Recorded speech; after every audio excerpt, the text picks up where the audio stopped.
marcou muito a vida dos 4 discípulos, dos 4 evangelistas, né? Você vai dizer assim para mim, mas pastor, mas Marcos e Lucas não eram discípulos sim, né? Eles não eram dos primeiros discípulos, mas eles se tornaram discípulos do Senhor. Amém? Amém. Lucas, discípulo de Paulo, que era discípulo de Jesus. Marcos, discípulo de Pedro, que era discípulo de Jesus. Diz assim a palavra: depois dessas coisas, Jesus atravessou o mar da Galileia, que é o de Tiberíades. Uma grande multidão o seguia, porque tinham visto os sinais que ele fazia na cura dos enfermos. Então Jesus subiu ao monte, sentou-se ali com seus discípulos. Ora, a Páscoa, a festa dos judeus, estava próxima. Então Jesus, erguendo os olhos e vendo que uma grande multidão se aproximava, disse a Felipe: onde compraremos pão para lhes dar de comer? Mas Jesus dizia isso para testá-lo, porque sabia o que estava para fazer. Felipe respondeu: nem mesmo 200 denários de pão seriam suficientes para que cada um recebesse um pedaço. Um dos discípulos, chamado André, irmão de Simão Pedro, disse a Jesus: aqui está um menino, que tem 5 pães de cevada e 2 peixinhos. Mas o que é isso para tanta gente? Jesus disse: façam com que todos se assentem no chão. Havia muita relva naquele lugar. Assim os homens se assentaram e eram quase 5.000. Então Jesus pegou os pães e, tendo dado graças, distribuiu-os entre eles, e também igualmente os peixes, tanto quanto queriam. E quando já estavam satisfeitos, Jesus disse aos seus discípulos: recolham os pedaços que sobraram, para que nada se perca. Assim, pois, o fizeram e encheram 12 cestos cheios de pedaços dos 5 pães de cevada que sobraram depois que todos tinham comido. Amém? Amém. Fale com Deus. Você saiu da sua casa nessa noite, veio até aqui, e Deus tem uma palavra especial para o seu coração. Este texto tem vários princípios, eu não sei quais deles são necessários para a sua vida hoje, mas Deus sabe, o Espírito Santo sabe, e Ele vai ministrar no seu coração nessa noite. Pai, fala conosco através da tua palavra, Deus.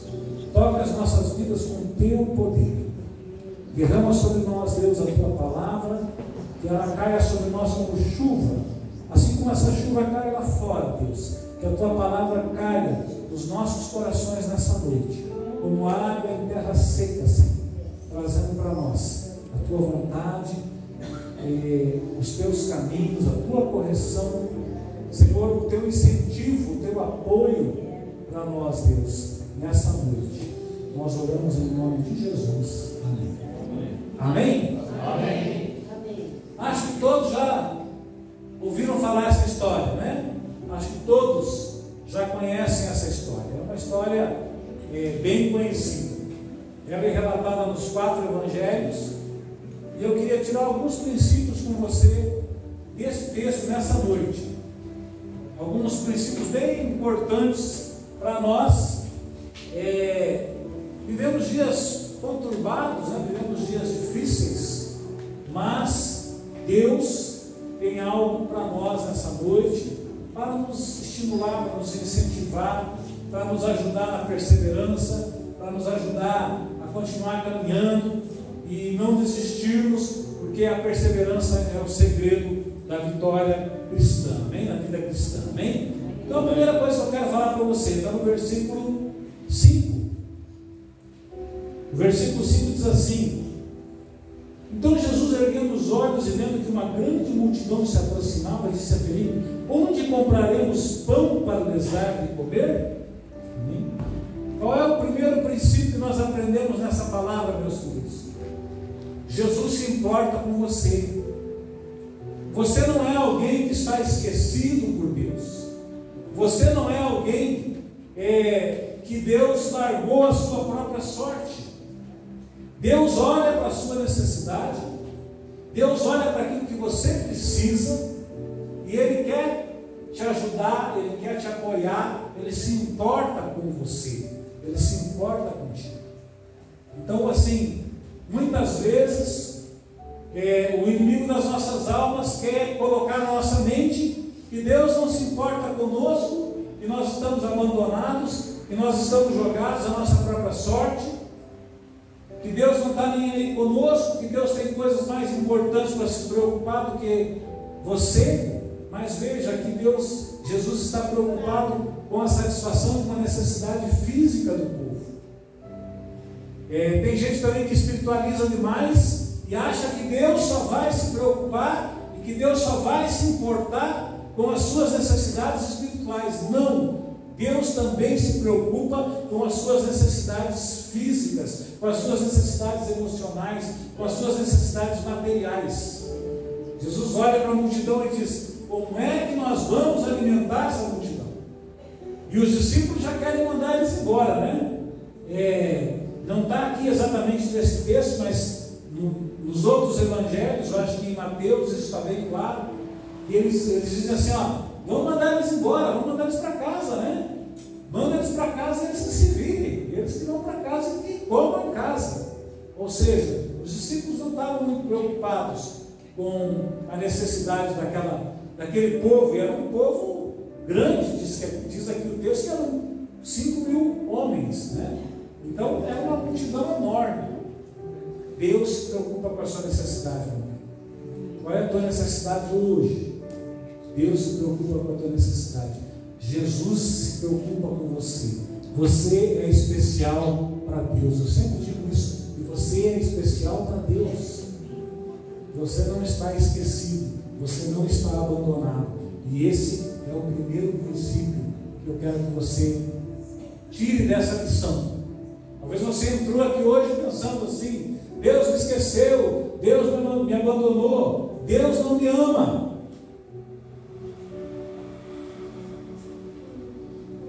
Deus te ama, Deus se importa com você, Deus se preocupa com cada mínimo detalhe da sua vida. É uma coisa que eu sempre falo, mas eu vou repetir. Talvez você já saiba, mas se você não sabe, vai escutar de novo.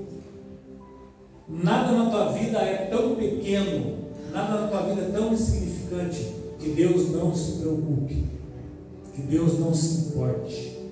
Por menor que pareça alguma coisa na sua vida, você é importante para Deus, e tudo na sua vida é importante para Deus.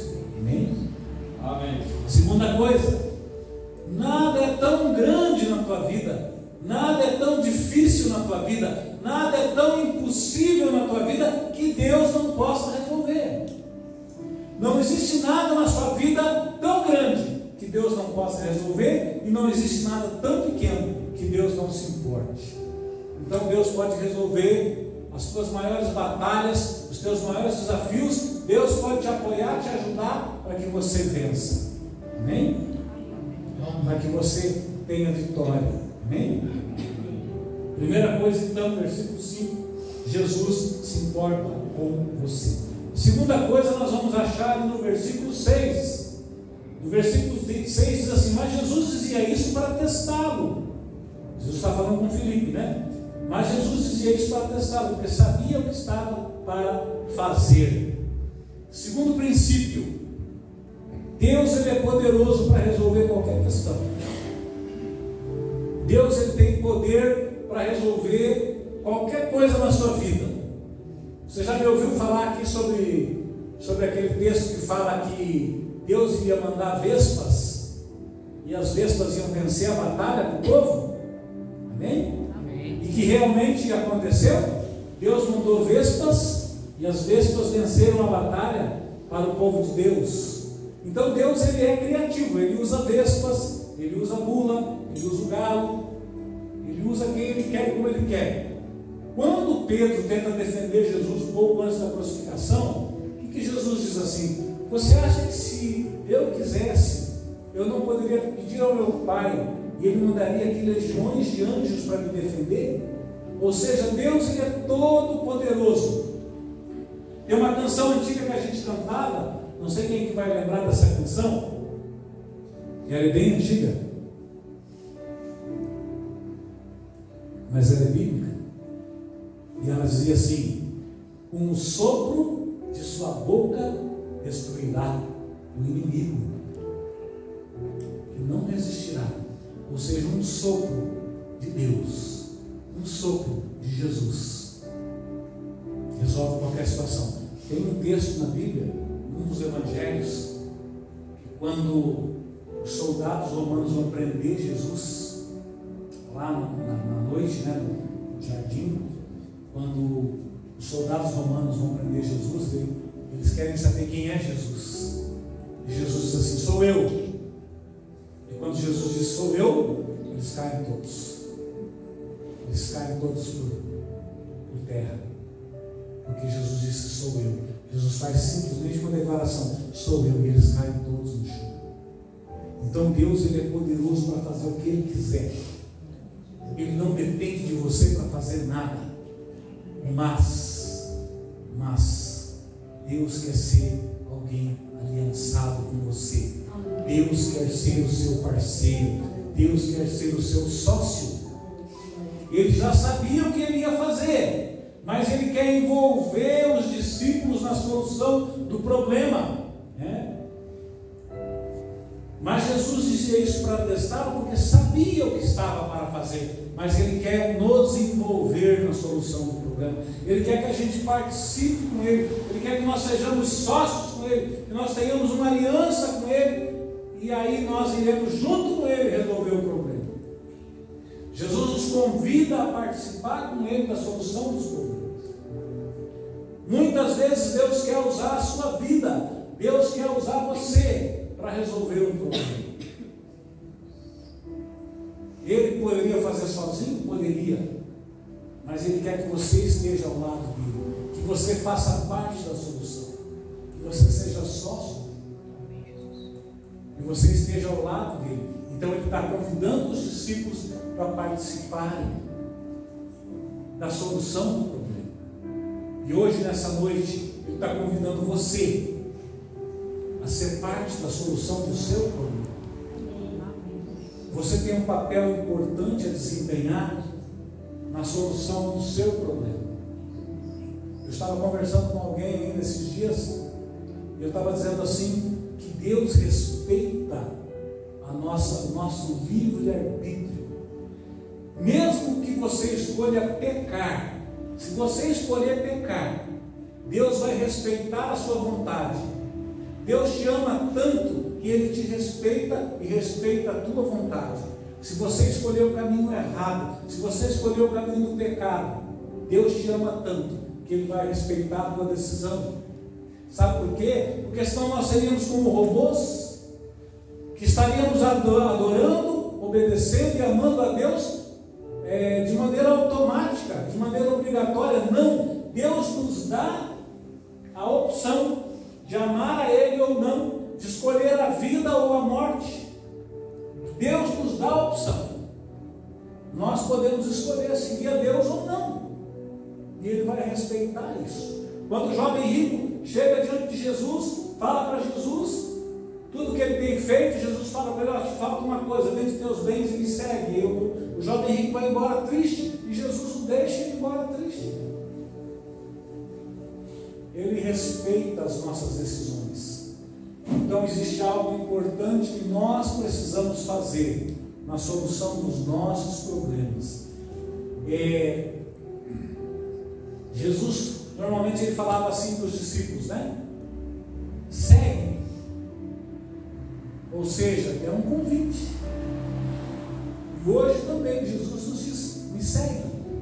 Se você me seguir, eu tenho coisas boas para você. Se você me seguir, você vai sair e você vai achar água, você vai achar pastagem, você vai achar comida, você vai achar alegria, você vai achar gozo. Se você me seguir. Mas é um convite, não é obrigatório. Você não é obrigado a aceitar Jesus. Você não é obrigado a seguir o caminho. Você faz a sua própria escolha. Só que também a Bíblia diz assim: o homem não se engane. Aí, o que ele semear, ele vai colher. Não tem jeito, ele da semeadura e da colheita. Semeou, você vai colher. Não tem como.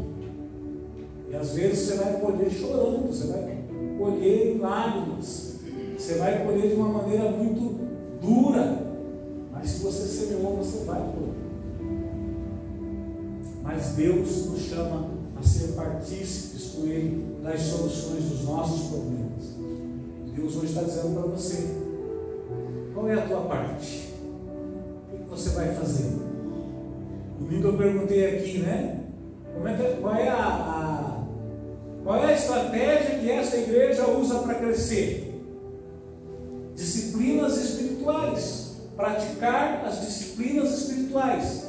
Porque se a gente continuar lendo lá em Atos 2:42, no final diz assim: e todos os dias o Senhor acrescentava à igreja aqueles que iam sendo salvos. Quando? Quando a igreja praticava disciplinas espirituais. Quais são as 4 disciplinas espirituais?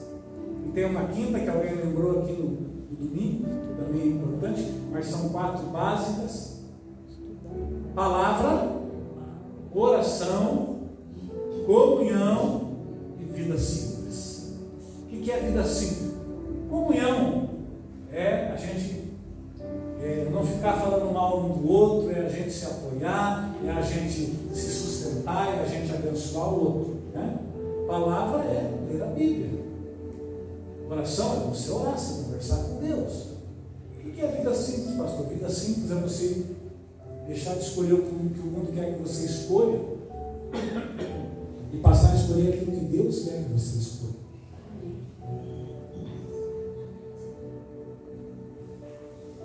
Vida simples é você deixar de se matar de trabalhar para comer picanha. Quando vivendo de um modo mais simples, você pode comer um ovo frito. Amém? Nada contra a picanha, tá? Pode comer picanha com uma vontade, né? Mas às vezes isso não é o mais importante. Às vezes a gente se gasta para fazer isso. Isso não é bom. Isso não é bom. Às vezes é melhor você trabalhar um pouco menos, dedicar um pouco mais de tempo à sua família, cuidar dos seus filhos, dedicar um tempo ao Senhor, oração, palavra, igreja, do que você ficar dia e noite trabalhando para ter um carro melhor, para ter um telefone melhor, para ter uma roupa de marca, um tênis de marca ou alguma coisa assim. Eu fui olhar, veio lá uma oferta de Black Friday para mim, esse tênis Adidas. Opa! Vamos ver essa Black Friday, pastor? Pelo amor de Deus, R$700 um tênis, eu não pago nunca. Não, Black Friday, né? Imagina quando não é Black Friday, vai custar uns R$1.500, né? Mas R$700 um tênis, eu não vou pagar nunca. Caro. Custa ganhar, né, Dario? Pagar R$700 um tênis. Então isso é vida simples, tá? Mas eu dei uma desviada aqui, né? Mas Deus quer te envolver na solução dos problemas. Terceiro item, está lá nos versículos 8 e 9. Não sei se o Felipe está conseguindo pôr aí para você. Versículos 8 e 9 diz assim: ó, um dos discípulos, chamado André, irmão de Simão Pedro, disse a Jesus: aqui está o menino que tem 5 pães de cevada e 2 peixinhos. Mas o que é isso para tanta gente? Terceiro princípio: começar com o que se tem. Às vezes a gente fica esperando ter muita coisa. A gente fica esperando ter algo grande. E Deus quer que você comece com as pequenas coisas. Comece com aquilo que você tem. Comece com aquilo que Deus tem colocado na sua mão. Não importa quão simples seja, não importa quão pouco pareça. Amém? Amém. Outra coisa que é um segredo matemático: se você não entregar nada para Deus, meu querido, como é que Ele vai multiplicar? Quem que é bom de matemática e levanta a mão? Só a Fabiana? Quem que é bom de matemática e levanta a mão? Paulo, São Diego também. Multiplica aí. 0 vezes 10. Quanto que é 0 vezes 10? É 0. 0 vezes 1000? É 0. Se você não entregar uma semente para Deus, como é que Ele vai multiplicar? Se você comer a semente, você está matando a tua produção. Você tem que entregar a tua semente para Deus. Você precisa entregar alguma coisa para Deus para que Ele possa multiplicar. aqui tem um menino, né? Eu sempre gosto de pensar assim, aqui tem um menino, filho de uma mãe precavida, uma boa mãe, né? Que falou para ele, ó, você vai lá para ver aquele Jesus famoso, que está ficando famoso, mas você vai levar um pãozinho e um peixinho, você pode ficar com fome, mais tarde pode te dar uma fominha, né, Maria? E você vai comer. E aquele menino simples, com 5 pãezinhos e 3 peixes, ele oferece para aquela multidão, é aquilo que ele tinha. Então nós temos que entregar aquilo que nós temos, nós precisamos oferecer para Deus aquilo que nós temos, mas temos que oferecer algo. Davi diz assim, eu não vou comparecer diante do Senhor de mãos vazias. Você precisa entregar alguma coisa para Deus multiplicar. Se você não entregar nada, nós já fizemos a conta matemática, é zero, o resultado é zero. Se você não tem nada para oferecer, não importa o tamanho do poder de Deus, 0 vezes alguma coisa vai ser 0. Então, se você comer a semente, se você não entregar, vai ser 0. Esse é um segredo com Deus. E aqui está um menino que entendeu isso, entrega. 5 pães de cevada e 2 peixinhos. Amém? O que você tem na mão? Deus está perguntando hoje, o que você tem na mão? O que você vai entregar para Ele? O que você vai entregar para Ele multiplicar?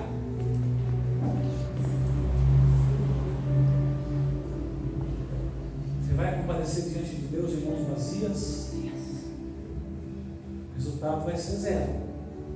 Entregue alguma coisa para o Senhor, confie em Deus e Ele vai multiplicar. Amém? Aí no versículo 11 tem algo muito legal, né? Então Jesus pegou os pães e, tendo dado graças, distribuiu entre eles e também igualmente os peixes, tanto quanto ele. Jesus deu graças porque ele não tinha nada, não é? Ele deu graças, mas ele não tinha nada. Ele tinha 5 pães, 3 peixinhos para alimentar uma multidão de mais de 5.000 pessoas. Mas ele deu graças a Deus pelo que ele tinha. Isso é uma grande lição para mim e para você. Para de reclamar daquilo que te falta. Para de reclamar daquilo que você não tem. Para de olhar para a vida do outro e ficar invejando a vida do outro porque ele tem algo que você não tem. Seja grato pelo que você tem. Dê graças a Deus pelo que você tem. Agradeça a Deus pelo que Ele tem te dado. Agradeça a Deus pelo que Ele tem colocado nas suas mãos. Seja grato a Deus pelo que você tem. É pouco, agradeça. É muito, agradeça. Seja grato a Deus. Para de ser murmurador. Para de reclamar. Para de ser reclamão. Agradeça a Deus pelo que Ele tem te dado. Você acha que eu sou um cara bem-aventurado e feliz? Você acha que eu sou um cara bem-aventurado e feliz, Leandro? Sim? Por que você acha isso? O senhor demonstra. Hã? O senhor demonstra isso. Quem mais? Fala, Sandiego. É que nem o Júlio, tem 3 em 3.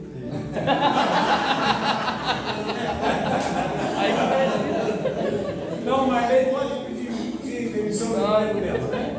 Eu tenho 3 empregos. Eu realmente sou um homem muito feliz, muito próspero. Graças a Deus. Você acha que eu não reclamo de vez em quando? Reclamo? Ah, hein, pastor? Não. Cara de pau, eu não tenho coragem de reclamar de Deus ainda. Esses dias eu estava reclamando com Deus, de repente Deus fala assim: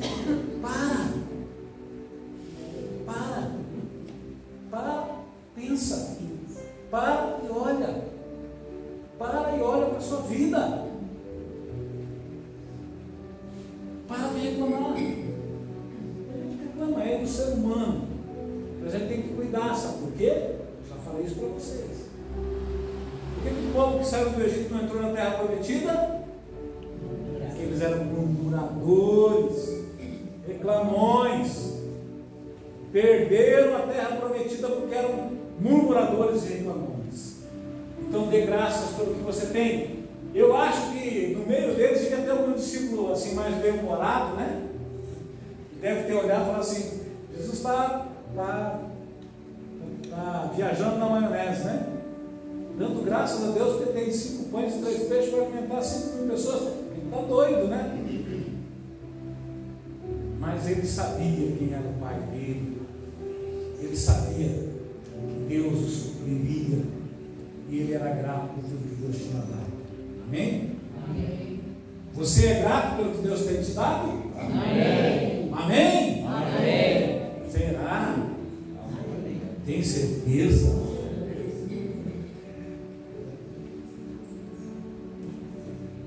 Amém, que assim seja. Eu tenho tentado, né? De vez em quando Deus me puxou dele, né? Nem esse dia lá que ele me puxou dele. Mas eu tenho tentado. Todas as manhãs acordar e dizer assim: Senhor, obrigado por esse dia. O que eu quero nesse dia é que o Senhor esteja comigo. Onde quer que eu vá, que o Senhor esteja comigo. Que a sua presença me basta, assim. O resto é o resto. O resto a gente dá um jeito, né? Quinta coisa, Deus é um Deus organizado. Deus é um Deus de planejamento. Você sabia que a Bíblia diz que desde os tempos, desde a origem dos tempos, Deus já tinha planejado a vinda de Jesus, a morte de Jesus na cruz, para nos dar salvação, para nos dar vida eterna. Deus é um Deus organizado, Deus é um Deus de planejamento. Amém? Versículo 10, Jesus disse: façam com que todos se assentem no chão. Havia muita relva naquele lugar, assim os homens se assentaram, e eram quase 5.000. Jesus mandou eles se assentarem. Outro evangelho diz que é para eles se assentarem em grupos. Deus é um Deus organizado, Deus é um Deus de planejamento. Às vezes a gente é desorganizado, às vezes a gente não planeja nada. A gente vive rifa o almoço para jantar. E não pode, você tem que se planejar, você tem que se organizar, você tem que ter uma agenda. A gente fala que a gente não tem tempo, né, Flavinha? A gente fala que a gente não tem tempo, mas a gente tem tempo sim. Se você pegar uma agenda e colocar as 24 horas do seu dia, os 7 dias da sua semana, os 30 dias do seu mês, você vai ver quanto tempo você gasta com bobagem, com coisa que não interessa, com coisa que não importa, com coisa que inclusive está te afastando de Deus. Não sou contra o lazer é importante, mas tem muita coisa que a gente faz que não agrega nada, que não edifica, e você fala que você não tem tempo sim. Você é desorganizado. Mas se você se organizar, e o nosso Deus é um Deus organizado, é um Deus de planejamento. Amém? E por último, está aqui no versículo 13. Assim, pois, o fizeram e encheram 12 cestos de pedaços dos 5 pães de cevada que sobraram, depois que todos tinham comido. E o versículo anterior é o versículo favorito da Marlene. Quando já estavam satisfeitos, todo mundo comeu à vontade. Jesus disse aos seus discípulos: recolham os pedaços que sobraram, para que nada se perca. A Marlene ama essa parte, nada se perca. Você fala que vai jogar alguma coisa fora lá em casa, ela fica brava, fica irada, não pode jogar nada fora, né?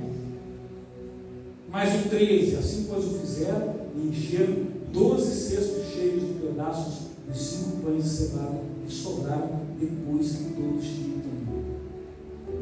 Se você se associa com Deus, se você é grato a Deus, se você entrega alguma coisa para Deus, se prepare para resultados surpreendentes. Se prepare para resultados extraordinários, coisa que você não pensou, coisa que você não imaginou, coisa que você achou ser impossível. Deus faz. Deus faz. Se você se associa com Deus, se você é grato, se você, quando a gente fala de ser organizado, os discípulos foram obedientes, né? organizaram o povo, distribuíram organizadamente. Se você obedece a Deus, se prepare para resultados extraordinários. Deus pode fazer aquilo que você nem imagina. Pastor, mas eu, na minha vida não, pastor, na sua vida sim, meu querido. Por isso que Deus trouxe você nessa noite chuvosa, Deus trouxe você aqui nesse lugar, para dizer para você que ande com Ele, que se associe com Ele, que tenha aliança com Ele, escolha obedecê-lo, escolha caminhar ao lado dele, faça as escolhas para caminhar segundo a vontade dele na sua vida. Entregue alguma coisa para o Senhor multiplicar. Seja grato e resultados extraordinários vão acontecer na sua vida. Coisas que você não imagina. Amém? Não sei o que é. Deus sabe o que é extraordinário para você. Deus sabe. Deus sabe. Ele pode fazer. Ele pode realizar na sua vida. Amém? Amém. Amém? Amém. Deus falou com você? Amém. Aprendeu alguma coisa de Deus nessa noite? Amém. Vai praticar alguma coisa do que você aprendeu? Ou você vai só ouvir, entrar por aqui, sair por aqui, e depois que você sair para fora você nem lembra mais? Você vai ser como o homem que colocou a sua casa sobre a rocha? Ou você vai ser como um homem que construiu a sua casa sobre a areia? Veio a chuva e veio o vento e destruiu tudo. Se você praticar aquilo que Deus tem falado com você, você vai construir na rocha. E ninguém vai te derrubar. Eu sou fã do Salmo 40, que fala assim, que Deus me tirou de um charco de lodo. Deus me tirou de uma terra, de uma areia movediça, e firmou os meus pés sobre a rocha, e colocou nos meus lábios um cântico novo. Amém? Deus tem colocado você sobre a rocha. Deus tem colocado você sobre a rocha. Nada vai te abalar. Se você está firmado na rocha, nada vai te abalar. Amém? Amém? Se Deus falou com você, você vai dar para Ele agora o teu melhor aplauso.